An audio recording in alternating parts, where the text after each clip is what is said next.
Assalamualaikum warahmatullahi wabarakatuh. Innal hamdalillah nahmaduhu wa nasta'inuhu wa nastaghfiruh wa na'udzu billahi min shururi anfusina wa min sayyiati a'malina. May yahdihillahu fala mudilla lahu wa may yudlil fala hadiya lahu. Amma ba'du. Alhamdulillah, Bapak Ibu, akhirnya dalilnya ketemu. Kenapa? Bagi saya tidak mungkin seorang berani mengeluarkan fatwa tanpa ada dasar hukum. Di Masjid Al-Kautsar Surabaya itu ada gambar bahwa baik laki-laki maupun perempuan itu nggak boleh ngelung rambut, nggak boleh mewingkis pakaian. Ibu yang datang saya, jadi nggak boleh, Ustaz. Kenapa, Bu? Itu ada gambar itu. Saya lihat, Masya Allah, benar ternyata. Baik laki-laki maupun perempuan tidak boleh ngelung rambut, tidak boleh mewingkis pakaian.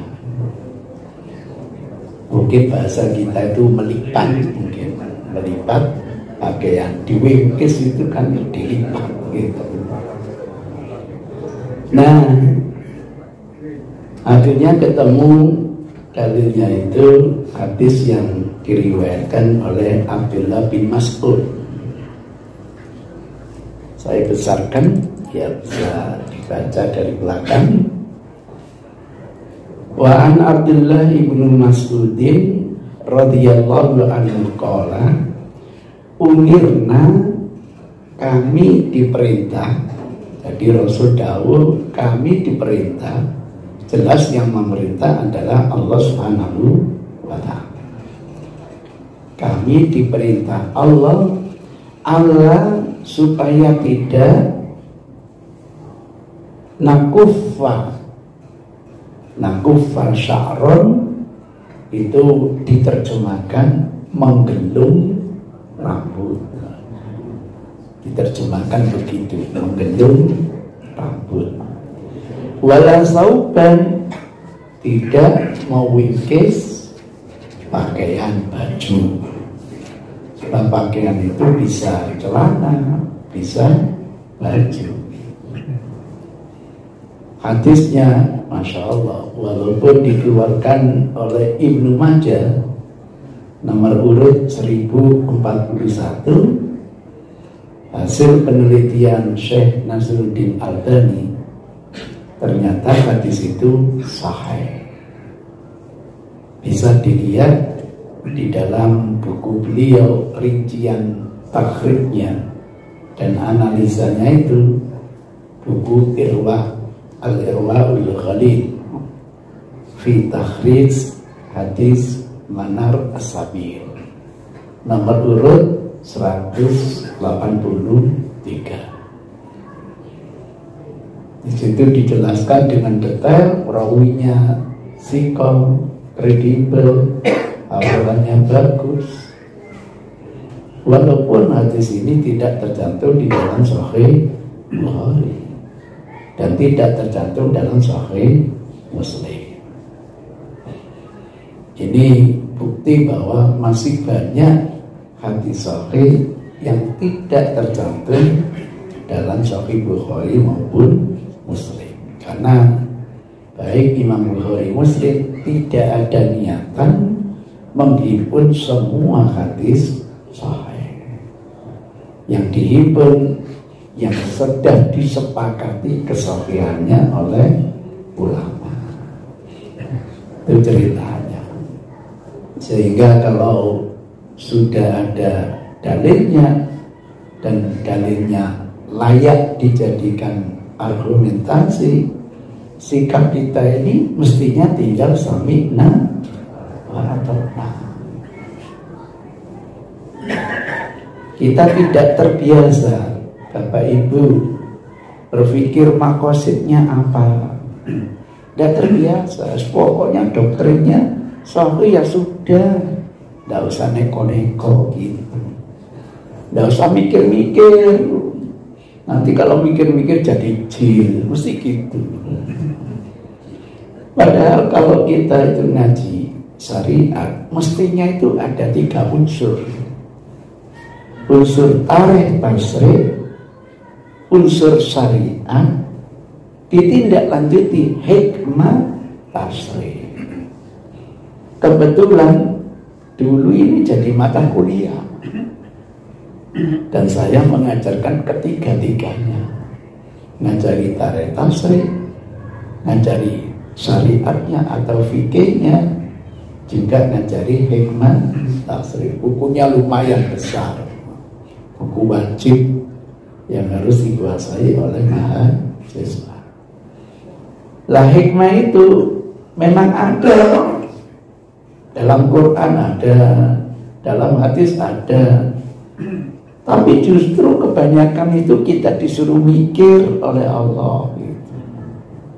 Afala taqilun, afala tatadabbarun, hal yastawil ladzina ya'lamuna wal ladzina la ya'lamun. Itu sinyal agar kita itu memikirkannya biar mendapatkan maqasid syariah. Sehingga saya kasih catatan, teks hadis ini umum. Kenapa kok fatwanya hanya sewaktu sholat? Mestinya berlaku kapan saja, baik di dalam sholat maupun di luar sholat. Gak boleh, baik di waktu sholat maupun di luar sholat, karena kan hadisnya umum. Terus kenapa kok di situ sewaktu sholat tidak boleh yang namanya gelung rambut, tidak boleh mewingkis pakaian? Mestinya berlaku baik sewaktu sholat maupun di luar sholat. Saya nggak bisa ketemu siapa yang gambar itu. Nomor HP-nya nggak ada, kontaknya kemana. Saya tanya panitia takmir, siapa yang nempelkan itu? Nggak ada sih ngaku, Pak. Oh, ternyata apa? Papan pengumumannya itu tidak diselot, Pak. Semua orang bisa buka, nutup. Sejak itu dibuatkan kunci. Dan saya minta kalau boleh itu saya simpan gitu, diambil itu. Itu gambar itu akhirnya saya simpan. Nah, setelah hadisnya sahih, kapan ya kita ini menindaklanjuti maksud syariatnya apa? Tidak mungkin Rasul dan Allah melarang tanpa ada tendensinya, Pak. Pasti ada maqasid syariah. Sebagian jamaah itu ada yang punya opini, mungkin itu gambaran orang sombong, Ustaz. Masa menghadap Allah koyok katanya perang. Ya boleh-boleh saja, namanya hasil pemikiran. Nah, kalau sombong kan nggak boleh, baik di dalam sholat maupun di luar sholat. Bagaimana? Tandang gawe. Tandang gawe. Kerja. Oh, mau kerja. Memerlukan tangan cekatan gitu. Oh gitu lah. Sholat kan tanggungan juga kerja. Iya. Iya, itu cerita. Nah, terus saya ajak berpikir jamaah. Saya tidak pernah nyalakan kok, Pak. Saya ajak berpikir, pakaian yang kita gunakan zaman Rasul namanya komis. Nanti orang Mesir ngomong gamis, nggak bisa ngomong gamis. Wujudnya kan lembaran kain, kayak kain ihram itu. Itu wujudnya itu namanya gamis, Pak. Fa'ayuna lahu saubani. Siapa di antara kita yang punya 2 lembar kain? Kalau tidak haji saja, Pak, kita masing-masing menggunakan selembar kain. Makanya ijma ulama, auratnya laki-laki sewaktu sholat pusar sampai lutut. Itu ijma. Nanti di luar sholat pro dan kontra.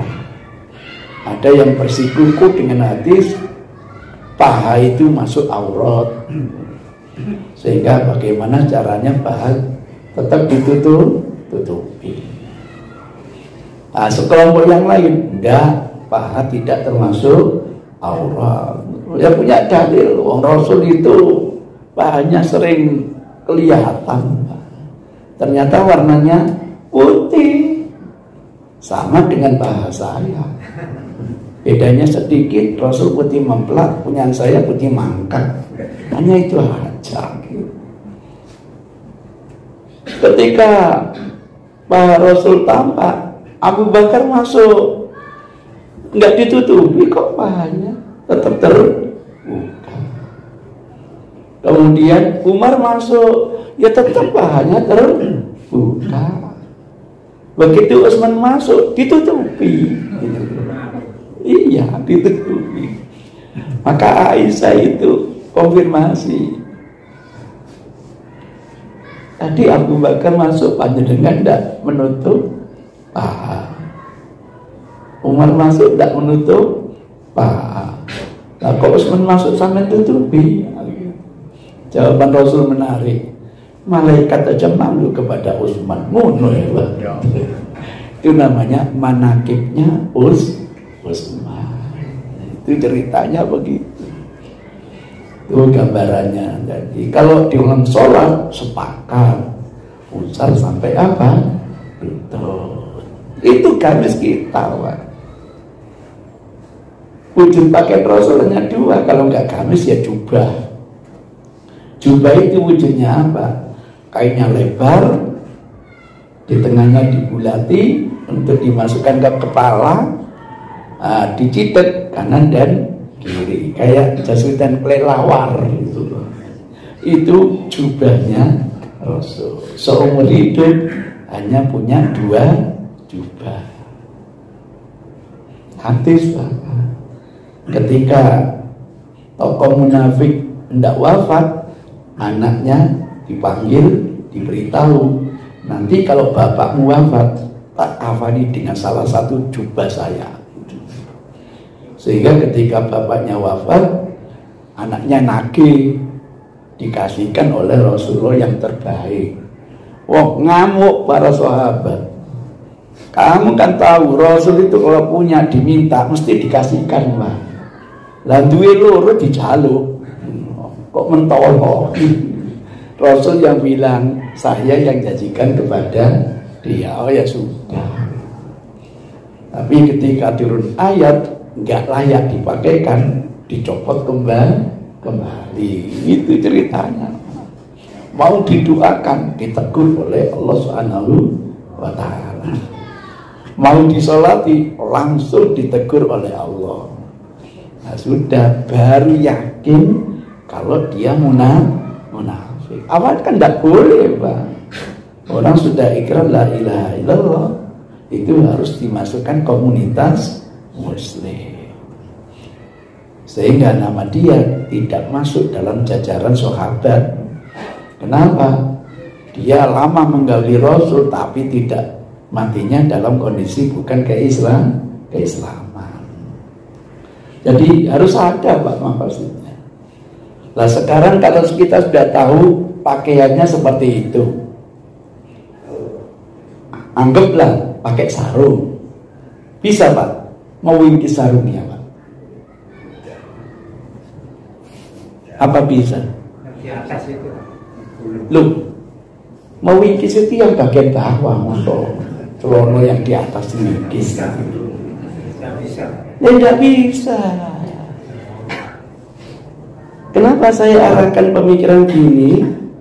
Biar paham, hadis Anda sahih, pemahamannya bermasalah.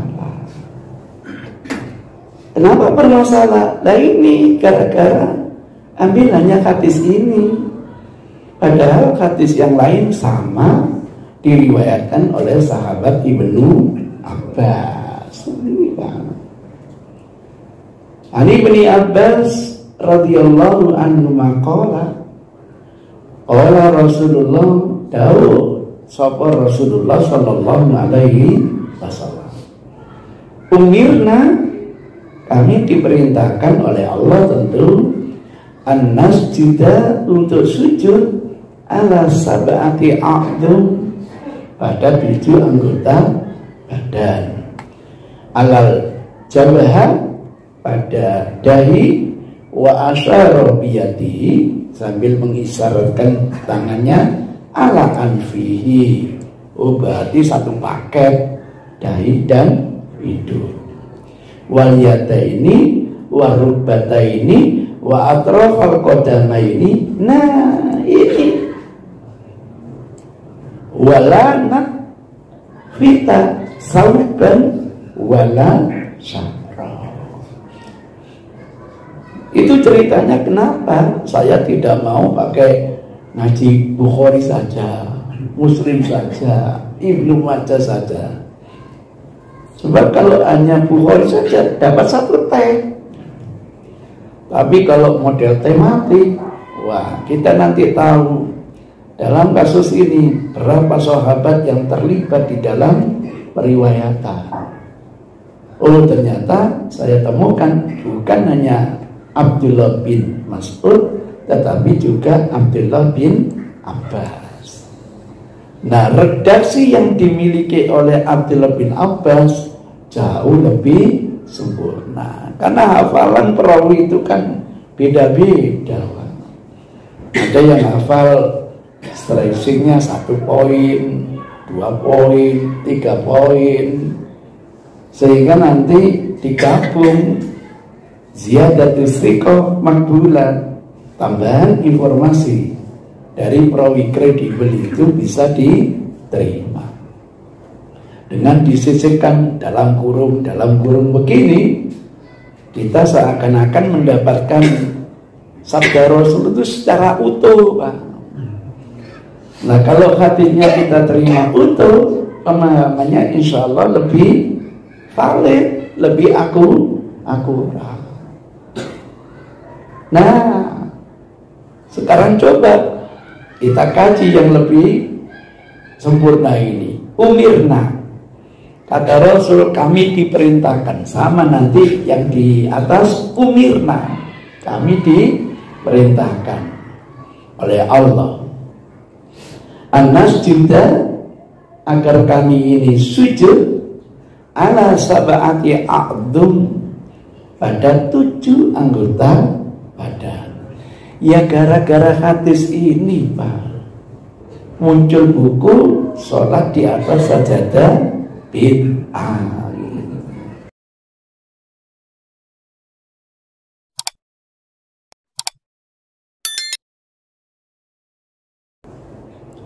Setelah itu ada kelanjutan. Berarti kelanjutan ini, Pak, ada korelasinya dengan sujud gitu. Bukan masalah mandiri, enggak. Sebab kalau masalah mandiri nggak akan paham kita. Kalau gamis kita wujudnya sarung, nggak bisa mewingkis sarung, nggak bisa. Nah baru tahu, biar 7 anggota tubuh itu bisa sujud semua, lana fita sauban. Saya terjemahkannya tidak boleh jaga rambut gitu. Sambil sujud mungkin rambutnya gembel. Kalau kita hidup sama Rasul kan rambutnya gembel, Pak. Rambutnya Rasul sendiri sebau, sehingga didekap gini sambil sujud. Kenapa tidak boleh? 1 tangan tidak ikut sujud. Mesti ada, Pak, makosidnya itu ada. Berapa kali saya mengingatkan jamaah umroh itu, kalau sholat di Masjidil Haram, mereka kan tidak ada waktu kecuali baca Quran. Bagus. Begitu membaca ayat sajadah sujud, ini mushaf dipegang sambil sujud. Nah, ini saya ingatkan, dulu zaman Rasul tidak ada memang mushaf gitu tuh. Kalau ingin sujud tilawah, taruh dulu Qurannya, baru sujud pada 7 anggota tubuh. Itu ceritanya. Kalau satu pegang Quran, berarti satu tangan tidak ikut apa? Sujud. Jadi ada makosidnya begitu. Tidak melipat sauban bukan berarti tidak jambak, tapi tidak menyekap. Kalau sampai pakai baju yang saubnya itu lebar, karena kata Rasul, kalau kain Anda, gamis Anda itu kainnya sempit, faktazir bi, sarungkan. Tapi kalau kainnya itu lebar, ujung-ujungnya supaya diikat di atas pundak, biar tidak melorot. Nah, waktu sujud kok sambil menyekap kainnya, nggak boleh. Kenapa nggak boleh? Satu tangan dan ikut sujud. Ketahuan rahasianya. Oh, kalau gitu pemahaman itu perlu diluruskan. Bukan tidak boleh gelung, tapi tidak boleh jambak rambut ketika sedang apa? Sujud. Makosidnya kalau jambak, tangan satu tidak ikut sujud. Tidak boleh menyekap pakaiannya. Kenapa? Satu tangan tidak ikut sujud. Padahal untuk sujud 7 anggota ini supaya nempel pada bumi. Nah, dengan memahami gini baru kita paham. Oh, kalau begitu ini berlaku sewaktu sholat. Baru ngerti kita. Kenapa? Konteksnya ini pada sujud gitu. Berarti di luar sholat butuh tuntunan yang lain. Itu ceritanya. Jadi kalau di dalam syarah ada dalam kurung dalam sholat, dimengerti karena dalam riwayat Ibnu Abbas. Ini dikeluarkan Bukhari, Pak. Nomor urut 777, Muslim 490, Tirmidzi 273, Nasai 1093. Sahih banget.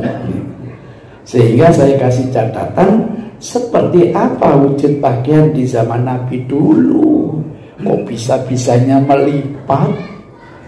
Pakai sarung kok dilipat? Mana mungkin. Dia gambarkan mungkin kayak baju lengan panjang, celana yang melebihi mata kaki, misalnya begitu. Mungkin gambarannya begitu. Nah, ketemu lagi hadisnya Ummu Salamah. Ini terkait menggelung tadi, Pak. Kenapa wanita katanya tidak boleh menggelung rambut? Ketemu hadisnya Ummu Salamah radhiyallahu taala anha, qalat berkata, qultu, aku pernah berkata kepada Rasul, ya Rasulullah, wahai Rasulullah, ini sesungguhnya aku imra'atun, seorang wanita, asyaddu dhafra ra'si, yang rambutnya itu gimbal, sering digelung, karena gimbalnya sering digelung. Afa'ahullahu, apakah gelungan saya ini perlu saya uraikan? Fa'alsil, kemudian saya mandi. Untuk saya mandi, apa perlu gelungan ini saya uraikan? Mandi apa itu? Mandi haidho, tuntas dari haid. Mandi kecil atau mandi besar? Mandi besar ini gitu. wal janabah, dan untuk mandi jinabat. Mandi kecil atau mandi besar? Besar. Ya Rasul, rambut saya gelung kayak gini. Kalau saya hendak mandi jinabat, apa perlu saya uraikan gelungan saya? Itu pertanyaan Ummu Salamah, salah seorang istrinya Rasul. Apa jawaban Rasul? Lah, tidak perlu. Masya Allah. Jadi rambut yang begitu gimbal digelung itu tidak perlu Anda uraikan untuk mandi apa? Jinabat. Terus gimana ya Rasul? Innama yakfiki, cukup bagi kamu antasya ala roksiki salasa hasayat min ma'in. Ya apa caranya jari-jari itu kamu basahi, digarukkan seret. Satu, basahi lagi, garukkan lagi seret. Dua, garukkan apa? Celup lagi, garukkan seret. Tiga, selesai sudah.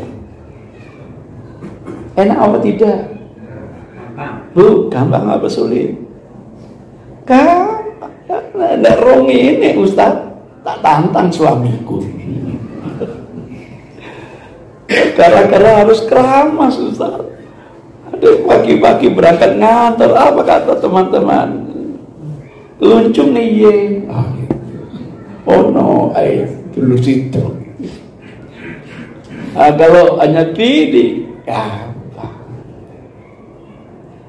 Kenapa harus keramas? Gara-gara ada hadis, inna tahta kulli dhi sya'rin janabah. Sesungguhnya setiap tempat tumbuhnya rambut terkena junub.